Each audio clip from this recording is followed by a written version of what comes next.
आज मैं आपको एक ऐसी कहानी के बारे में बताने जा रही हूँ जिसे आपने कभी न कभी कहीं न कहीं सुना होगा या महसूस किया होगा।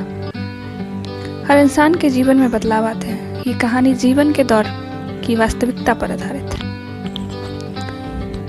एक ऐसी लड़की की कहानी है जिसे हम सब ने कहीं ना कहीं देखा होगा या महसूस किया होगा, या फिर हो सकता है कि ये आपके अंदर ही हो।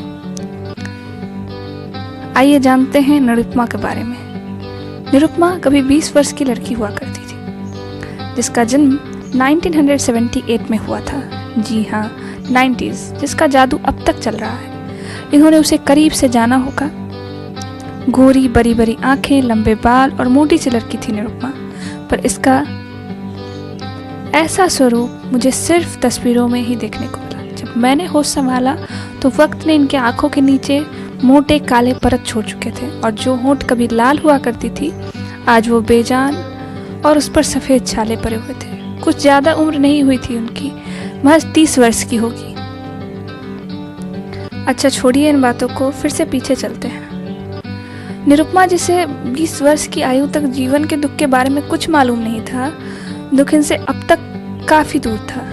बेफिक्री थी इनके जीवन में। इनके परिवार में इनके अलावा 4 लोग और थे, माता पिता और 2 भाई। पिता सरकारी नौकरी में थे, अच्छी आमदनी थी। माँ को देखकर ऐसा लगता था जैसे गृहस्थी इन्हें स्वयं भगवान ने सिखाई हो। आज भी जब उनके घर जाती हूँ तो ऐसा मालूम होता है जैसे कि किसी दुकान में आई हूँ। यहाँ सारा सामान व्यवस्थित मिलता है। किसी भी चीज़ को सुरक्षित रखना इनसे सीखा जा सकता है। हाँ, पर इनका कोई गुण निरुपमा में नहीं आया था। वो तो बेफिक्र थी। किसी भी सामान को रखने का कोई ढंग नहीं था। खाने के बाद ब्रश करना, दिन के 8 बजे तक सोना, चाय पीना, गाने सुनना, कुछ इस प्रकार की थी निरुपमा। कहने का तात्पर्य यह है कि इन पर घर के कामों का भी कोई दबाव नहीं था। पढ़ाई लिखाई की जहाँ तक बात करें तो BA किया था इन्होंने। पढ़ने में मन तो लगता था, पर दृढ़ संकल्प ही नहीं थी। किसी चीज का विरोध करना इन्हें नहीं आता था। ऐसा नहीं था कि ये सपने देखना नहीं जानती थी, पर उन सपनों के लिए अडिग होना इन्हें नहीं आता था। हिम्मत में कोई कमी नहीं थी, मगर इनकी ही बनाई कृत्रिम दीवारों ने इन्हें कैद कर रखा था। कृत्रिम दीवारें वो होती हैं जो हम स्वयं बनाते हैं। हमें ऐसा लगता है कि हम कमज़ोर हैं और इस दुनिया का सामना नहीं कैसे कर पाएंगे। अपने विचारों की रचना दूसरे के हिसाब से करते हैं, जिसे समाज हमें अच्छा कहे। कभी कभी कुछ अच्छा करने के लिए समाज के विरुद्ध जाना पड़ता है।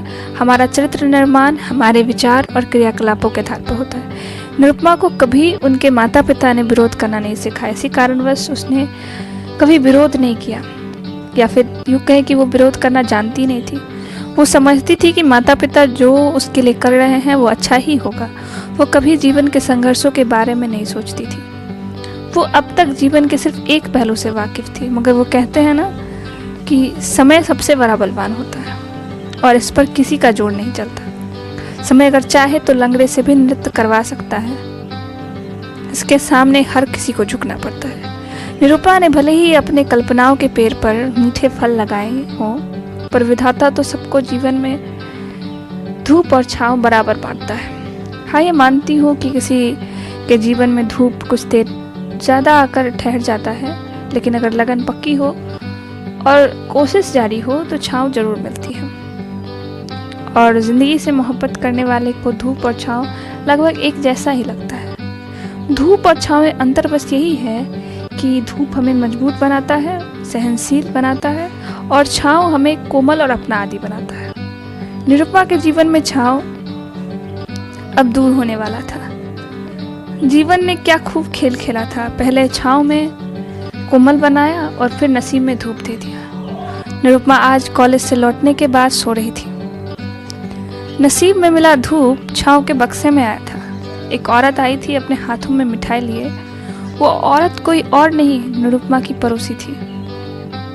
निरुपमा के परिवार और उसके परिवार में अच्छे संबंध थे। निरुपमा की माँ और वो औरत एक ही गांव की थी। हम अगर उनकी उम्र निरुपमा की माँ से 4-5 वर्ष कम होगी। इसलिए निरुपमा की माँ उन्हें दीदी कहकर बुलाती थी और निरुपमा उन्हें मासी। उस औरत के बारे में बात करें तो वो पढ़ी लिखी नहीं थी। पति सरकारी नौकरी में था, घर में किसी चीज़ की दिक्कत नहीं थी। 3 बेटियां थी और 2 बेटे थे। सबसे बड़ा बेटा था और उसके बाद एक और बेटा। बड़ा बेटा सांवला, ठीक ठाक लंबाई और चेहरे का नक्शा भी सामान्य था, मगर असामान्य बात यह थी कि वह अपने भाई बहनों से बिल्कुल अलग था। जहाँ उसके भाई बहन दिन रात खाते और गप्पे लड़ाते थे, वो सुबह सुबह पढ़ने निकल जाता था और घर पर वापस आने पर भी वो अपनी ही दुनिया में खोया रहता था। माँ पूरा दिन चिल्लाती, सुबह होते ही इनके घर में खाना बनने लगता था। पूरा घर अस्त व्यस्त रहता था। तीनों बेटियां स्कूल नहीं जाया करती थी। पूरा दिन घर पर ही काम करती और खाली में हंसी मजाक करती थी। घर में पूरा दिन महफिल सा सजा रहता था, मगर 2 इंसान इससे दूर थे। वो थे उस औरत के पति और उसका बेटा। पति धार्मिक और बड़े ही विद्वान इंसान थे। पूरे गांव में उनकी अच्छाई फैली हुई थी, मगर ये भी बचे नहीं थे अपनी पत्नी के प्रकोप से। वो तो इन्हें भी नहीं छोड़ती थी। इन्हें भी वो बातें सुनाती थी और इन पर चिल्लाती थी, क्योंकि वो रामायण पाठ करते थे। अपना खाली समय रामायण में लगाते थे, पर उन्होंने कभी पलटकर जवाब नहीं दिया अपनी पत्नी को। वो मुस्कुराकर यूं ही टाल देते थे, जैसे कि कोई माँ अपने नादान बच्चे की शिकायत को मुस्कुराकर टाल देता है। और इनका बड़ा बेटा भी पिता के जैसा ही था। हाँ, कुछ चीज़ें अलग हो सकती हैं, जैसे कि पिता बहुत ही मेहनती थे और बेटा को काम टालना अच्छे से आता था। आलस इनमें कूट कूट कर भरा हुआ था। पढ़ाई लिखाई में तो बहुत अच्छे थे, मगर बहुत सुस्त किस्म के इंसान थे। किसी भी काम के पीछे लग जाते थे तो पूरा दिन उसमें बिता दिया करते थे। इनको ब्रश करने में 1 घंटा लगता था, क्योंकि ये किसी भी काम को इतनी बारीकी से करते थे कि उससे अधिक अच्छे से कोई और नहीं कर सकता। किसी काम में इतने मग्न हो जाते थे कि बाहर का कोई इनको खबर नहीं रहता था। कुछ इस प्रकार का स्वभाव था अनुराग का। इन्हीं का रिश्ता लेकर इनकी माँ मिठाई के साथ निरुपमा के पास आई थी। आगे की कहानी अगले एपिसोड में।